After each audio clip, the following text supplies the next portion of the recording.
நமக்கு பிராண்ட் வந்து என் பிராண்ட் இங்க தான் இருக்கு அப்படின்னு சொல்லி ரெஜிஸ்டர் பண்றதுக்காக அந்த மாதிரி பிராண்ட் அவேர்னஸ் கிரியேட் பண்றதுக்காக. அது மட்டும் இல்லாம இப்போ எக்ஸாம்பிளுக்கு ஹோர்டிங் சூஸ் பண்ற மாதிரி இருந்தா நாங்க ரைட் சைடு இருக்க ஹோர்டிங்ஸ் மட்டும் தான் சூஸ் பண்ணுவோம். ஏன்னா கார் டிரைவ் பண்றவங்களும் சரி, பைக் டிரைவ் பண்றவங்களும் சரி, இப்படிங்கிறதுக்குள்ள அவ்வளவுதான் ஃபிராக்ஷன் ஆஃப் டைம். அதுக்குள்ள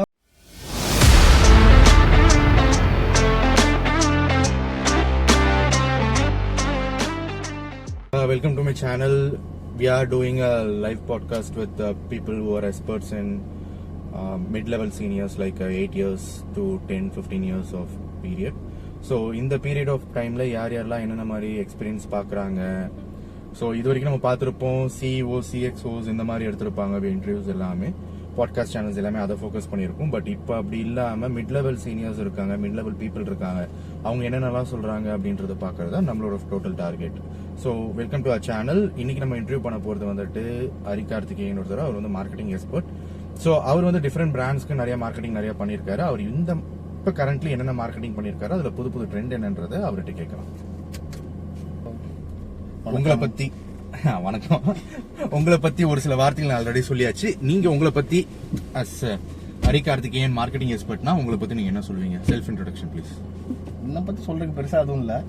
நான் ஒரு 5 வருஷமா மார்க்கெட்டிங் ஃபீல்ட்ல இருக்கேன். இது வரைக்கும் 2-3 பெரிய இன்டர்நேஷனல் பிராண்ட் ஒன்று வேலை செஞ்சிருக்கேன். இப்போ ஒரு சவுத் இந்தியாவிலே பெரிய பிராண்ட் வேலை செஞ்சுக்கிட்டு இருக்கேன். நெக்ஸ்ட் இன்னொரு பெரிய பிராண்ட் வேலை செய்வேன். ஓகே. ஸோ அடுத்தடுத்து பெரிய பெரிய பிராண்ட்ல வந்து மார்க்கெட்டிங் ஃபீல்ட்ல ஒர்க் பண்றதுல இருக்கு. ஸோ மார்க்கெட்டிங்னா நம்மளை பொறுத்த வரைக்கும் திருமண தசைலாம் மார்க்கெட்டிங் அப்படின்ற ஒரு ஐடியால இருக்கு. ஸோ உங்களை பொறுத்த வரைக்கும் மார்க்கெட்டிங்ல உங்களோட கான்செப்ட் என்ன? Marketing plays a major role in the field of everything we buy. நம்ம என்ன வாங்கினாலும் அது மார்க்கெட்டிங் தான் அது காரணம் அப்படின்றாங்க. ஸோ அது உங்களோட பாயிண்ட்ல என்ன? அது ஒரு பாயிண்ட் கரெக்ட் தான். ஏன்னா வந்து மார்க்கெட்டிங் வந்து சேல்ஸ் சப்போர்ட்டிங் டீம் தான். இப்போ ஒரு ப்ராடக்ட்டை நம்ம சேல் பண்றோம்னா அந்த ப்ராடக்ட்டை வந்து நம்ம மார்க்கெட்டுக்கு கஸ்டமர்ஸ்க்கு எப்படி எடுத்துட்டு போறோங்கிறது தான் மேட்டர். அதுக்கான சேல் சப்போர்ட்டிங் டீம் தான் மார்க்கெட்டிங் டீம். அதுல சில டிவிஷன்ஸ் இருக்கு. எக்ஸாம்பிள் ஏடிஎல் பார்க்க தனியா இருக்கு, பிடிஎல் பார்க்க தனியா இருக்கு. ஏடிஎல்னா என்ன, பிடிஎல்னா என்ன? ஏடிஎல்னா above the line. Above the லைன்னா உங்களுக்கு அந்த என்ன சொல்றது, நீங்க ஏர்ல பாக்குறது எல்லாமே வந்து உங்களுக்கு அந்த ஓகே லைக் டிவி, ரேடியோ இது எல்லாமே அந்த மாதிரி வந்து ஏடிஎல் வரும். பிடிஎல் மீன்ஸ் வந்து நம்ம நார்மலா இன்ஸ்டோர் ஆக்டிவிட்டி, அப்புறம் ஈவென்ட்ஸ், அப்புறம் எஸ்எம்எஸ் கண்டென்ட்ஸ், பிஓஎஸ்எம்ஸ். ஓகே. சோ பிஓஎஸ்எம்னா நமக்கு அந்த இது கொடுக்கிறது எல்லாமே மெட்டீரியல்ஸ், பிரிண்டபிள் மெட்டீரியல்ஸ் எல்லாமே வந்து உங்களுக்கு அந்த பிடிஎல் கேட்டகரிஸ் கனெக்ட் ஆகுது. ஓகே. அது மட்டும் இல்லாம தனியா ஈவென்ட்ஸ்னு சொல்லிட்டு ஒரு செக்ஷன் இருக்கு. ஈவென்ட்ஸ் எதுக்குன்னா உங்களுக்கு வந்து உங்க பிராண்ட் வந்து உங்க பிராண்ட் பெரிய பிராண்டா இருக்கும். ஆனா உங்க பிராண்ட்ல இருக்க ப்ராடக்ட்ஸ் எதுவுமே வந்து நீங்க புதுசா லான்ச் பண்ணிருப்பீங்க, அது மார்க்கெட்ல பெருசா தெரிஞ்சிருக்காது. ஸோ நீங்க அந்த ஈவென்ட்ஸ் மூலியமா வந்து உங்களால உங்க பிராண்டையும் பப்ளிசிட் பண்ண முடியும். அது மட்டும் இல்லாம உங்களோட ப்ராடக்ட்டையும் நல்லா வைடர் ரேஞ்ச் ஆஃப் ஆடியன்ஸ்க்கு உங்களால காட்ட முடியும். அது அந்த ஈவெண்ட்ஸை நீங்க எப்படி பண்றீங்கறத பொறுத்து தான் இருக்கு. ஓகே. ஸோ லான்ச்சிங் ஈவெண்ட்ஸ் அந்த மாதிரி சொல்றீங்க, இப்போ பண்ற மாதிரி promotional events. Correct. So for example நம்ம வந்துட்டு இப்போ பிடிஎல் பத்தி பேசுவோம். பிடிஎல்ல என்னென்னலாம் உங்களுக்கு வந்துட்டு மெயினா நீங்க பண்றதா இருக்கும்? இப்போ நீங்க கரண்டா இருக்கட்டும், இல்ல பழைய கம்பெனி ஒர்க் பண்ணதா இருக்கட்டும், அதுல நீங்க மெயினா ஃபோக்கஸ் பண்ணது என்னென்ன? பழைய கம்பெனில வந்து மேஜரா ரோல் பண்றது வந்து இன்ஸ்டோர் ஆக்டிவிட்டிஸ் தான் வந்து மேஜர் ரோல் பண்ணுவோம். இன்ஸ்டோர்ல வந்து இப்போ ஒரு அங்க நாங்க வந்து என்பிஎல்னு சொல்லிட்டு சொல்லுவோம். ஒரு இப்போ பழைய கம்பெனில பாத்தீங்கன்னா அங்க வந்து நாங்க என்பிஎல்னு சொல்லிட்டு ஒரு கான்செப்ட் வச்சிருக்கோம். என்பிஎல் தான் நியூ ப்ராடக்ட் லான்ச். அந்த என்பிஎலுக்கு என்னென்ன பண்ணுவோம்னா ஃபர்ஸ்ட் ஒரு எங்களுக்கு வந்து ப்ரீஃபிக்ஸா டேட் வந்துடும். ஒரு 6 மந்த் முன்னாடி ப்ரீஃபிக்ஸ் டேட் வந்துடும். ஸோ அதுக்காக ஒர்க் பண்ண ஆரம்பிப்போம். ஃபர்ஸ்ட் நாங்க வந்து pre launch, launch and post launch பண்ணுவோம். ப்ரீ லான்ச்ல என்னென்ன பண்ணுவோம்னா ஃபர்ஸ்ட் வந்து இப்போ என்ன ப்ராடக்ட் சேல் பண்ண போறோமோ அந்த ப்ராடக்ட்டை ப்ரீ புக்கிங்ல விடுவோம். ஓகே. ப்ரீ புக்கிங்ல விடுறதுக்கு முன்னாடி அதுக்கான இப்போ இந்த டேட்ல இந்த ப்ராடக்ட் லான்ச் ஆக போகுதுங்கிற மெட்டீரியல்ஸ், பிஓஎஸ்எம் மெட்டீரியல்ஸ், ஹோர்டிங்ஸா இருக்கட்டும் சரி, பஸ் ஷெல்டரா இருக்கட்டும் சரி, மெட்ரோஸ்லயும் சரி, அதுக்கப்புறம் டிவிசிஸ் எல்லாத்துலயுமே வந்து நாங்க டேட் அனௌன்ஸ் பண்ணிட்டு அதுக்கான வேலையை பார்க்க ஆரம்பிப்போம். ஒன்ஸ் வந்து நாங்க அந்த ப்ரீ லான்ச் பண்ணும்போது அந்த ப்ரீ புக்கிங் பண்ற கஸ்டமர்ஸ்க்கு தனியா ஒரு செக்மெண்ட் வச்சிருப்போம். அதுல என்ன பண்ணுவாங்கன்னா கஸ்டமர்ஸ் வந்து அவங்க வாங்க போற ப்ராடக்ட்டை ப்ரீ புக்கிங் பண்ணிட்டு போவாங்க. ஓகே. ஒன்ஸ் லான்ச் ஆகிற அன்னைக்கு தான் கஸ்டமர்ஸ்க்கு வந்து ப்ராடக்ட்ஸ் கிடைக்கும். ஓகே. ஆனா அதுக்கு முன்னாடி நீங்க வந்துட்டு ப்ரீ புக்கிங் அவங்களுக்கு வந்து அவங்களுக்காக ஸ்டாக், அவங்களுக்காகவே அந்த ப்ராடக்ட் ரெடி ஆகி வரும். ஓகே. அவங்களுக்காக அந்த ப்ராடக்ட் ரெடி ஆகி வரும். அதான் ப்ரீ புக்கிங்கோட கான்செப்ட் நாங்க பண்ண வரைக்கும். இப்போ அன்னைக்கு லான்ச் அன்னைக்கு அவங்கள வந்து எங்களோட விஐபி கஸ்டமரா அவங்க நாங்கள் ட்ரீட் பண்ணுவோம். ஓகே. அவங்க வீட்ல இருந்தே அவங்கள வந்து ஒரு premium segment of in case BMW ஒரு ஆடி அந்த மாதிரி பிரீமியம் செக்மெண்ட் கார்ல இருந்து அவங்கள வந்து வீட்ல இருந்து கூட்டிட்டு வந்து ஒரு ஹோட்டல்ல வந்து ஒரு மாதிரி ஒரு டைனிங் செட்டப் கேக் கட்டிங்லாம் வச்சு அதுக்கப்புறம் கேக் கட் பண்ண வச்சு அவங்களுக்கு ப்ராடக்ட்டை கொடுத்து அன்னைக்கு மத்தியானம் ஃபுல்லா அவங்களுக்கு வந்து அந்த லஞ்ச் அதெல்லாம் ப்ரொவைட் பண்ணிட்டு அதுக்கப்புறம் அவங்க அந்த எந்த கார் எடுத்துட்டு வந்தோமோ அந்த கார்லயே அவங்க வீட்டுக்கு கொண்டு போய் விடுவோம். ஸோ இந்த இதை வந்து ஹை லெவல் ஆஃப் மார்க்கெட்டிங். இது ஃபுல்லா டைரக்ட் மார்க்கெட்டிங் இல்லாம இன்டைரக்ட் மார்க்கெட்டிங் பண்றீங்க. இது பத்தாததுக்கு இன்ஃப்ளூயன்சர் மார்க்கெட்டிங் சொல்லிட்டு இப்ப கடைசியா ட்ரெண்ட் ஆயிட்டு இருக்குல்ல, ஸோ அதோட உங்க பாயிண்ட் என்ன வரும்? இன்ஃப்ளூயன்சர் மார்க்கெட்டிங்னு பொறுத்த வரைக்கும் most of the Gen Z audience எல்லாருமே வந்து இன்ஸ்டாகிராம் அந்த மாதிரி தான் யூஸ் பண்ணிக்கிட்டு இருக்காங்க. ஓகே. ஸோ இப்போ கரண்டா வந்து ஜுவல்லரியா இருக்கட்டும் சரி, இல்ல மொபைல் போன்ஸா இருக்கட்டும், இல்ல லேப்டாப்ஸா இருக்கட்டும், எல்லாமே வந்து அவங்க மார்க்கெட்டிங் வந்து அவுட்டர் சைட்ல பண்றாங்க. ஆனா அது ஜென்சி ஆடியன்ஸ்க்கு வந்து ஏத்த மாதிரி ப்ராடக்ட்ஸ் தான் இருக்கு. ஆனா எப்படி ரீச் பண்றது அவங்களுக்கு தெரியல. ஓகே. சோ அதுதான் அங்க வந்து வந்ததுதான் இன்ஃப்ளூயன்சர். இப்போ ஒரு இன்ஸ்டா செலிபிரிட்டி வந்து நமக்கு பிடிக்குது, அவங்கள ஃபாலோ பண்ணிக்கிட்டு இருக்கோம். அவங்க என்ன பண்ணாலும் நம்ம வந்து அவங்கள எல்லா வீடியோஸும் பார்ப்போம், எல்லா போஸ்டர்ஸும் பார்ப்போம்.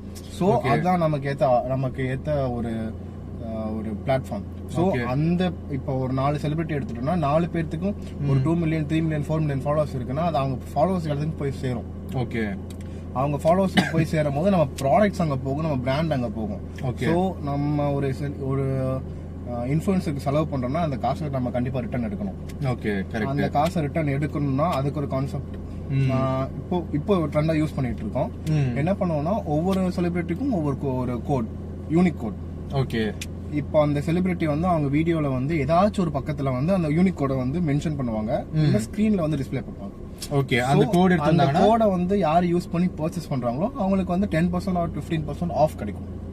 அது மூலமா நாங்க ROI வந்து கால்குலேட் பண்ணிக்குவோம். சூப்பர்.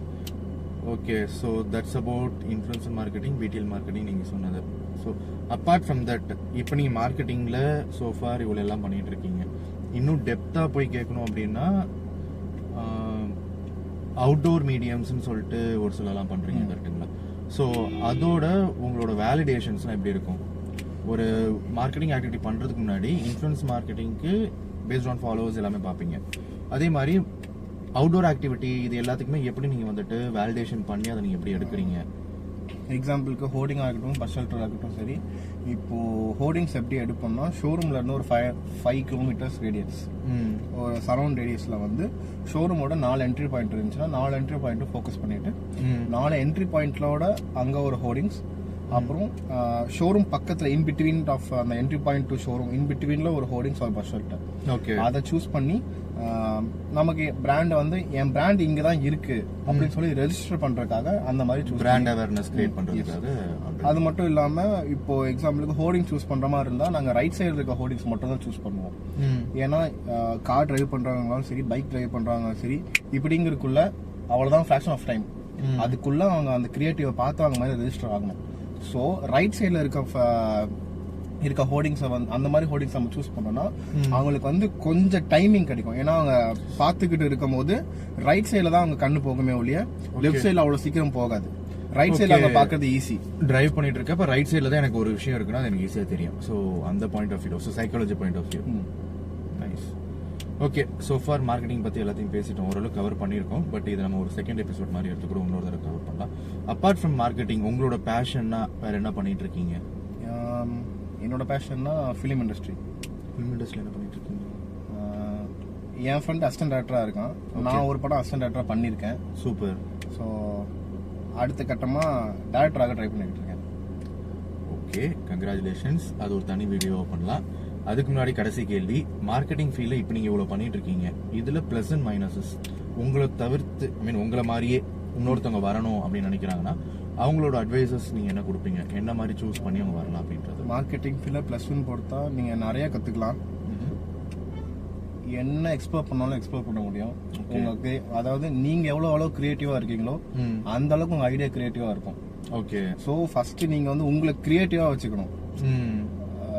ஆபீஸ் கல்ச்சர் வந்து ஃபார்மல்ஸ் போடுறது, அந்த மாதிரி இருந்தாலுமே நீங்க அதுலயுமே உங்களை எவ்வளவு கிரியேட்டிவா வச்சுக்கிறீங்களோ Okay. அதுக்கேத்த மாதிரி தான் உங்க கிரியேட்டிவ்னஸ் இருக்கும். உங்க கிரியேட்டிவ் எவ்வளவுக்கு எவ்வளவு வளர்த்துக்கிறீங்களோ அவ்வளவுக்கு உங்க மார்க்கெட்டிங் ஸ்கில் இம்ப்ரூவ் ஆகும். Okay. அந்த ஸ்கில் இம்ப்ரூவ் ஆகும்போது நீங்க புதுசா மார்க்கெட்ல இம்ப்ளிமெண்ட் பண்ணலாம். ஓகே. ஸோ நீங்க நிறைய கத்துக்க நிறைய ஆப்பர்ச்சுனிட்டி இருக்கு. மார்க்கெட்டிங் இல்லாம எதுவுமே இல்லை. நீங்க பாக்குற ஒவ்வொரு விஷயத்திலயும் மார்க்கெட்டிங் அதனால இன்ஃபியூஸ் பண்ண முடியும். டிஸ்அட்வான்டேஜ்னா நீங்க எப்ப கூப்பிட்டாலுமே எந்திரிச்சு போகணும். மைண்ட் ஒர்க் நேச்சர் வந்துட்டு எப்ப கூப்பிட்டாலுமே நீங்க நைட்டு 12 o'clock கால் பண்ணி எனக்கு இந்த ஆக்டிவிட்டி வேணும் பிளான் பண்ணி கொடுனாலுமே நீங்க எந்திரிச்சு உட்காந்து பண்ணணும். It's all about money. Okay, that was an insightful session. Thanks for your time. Thank you. Until then, next video sandipom guys. Thanks for your time. Bye bye.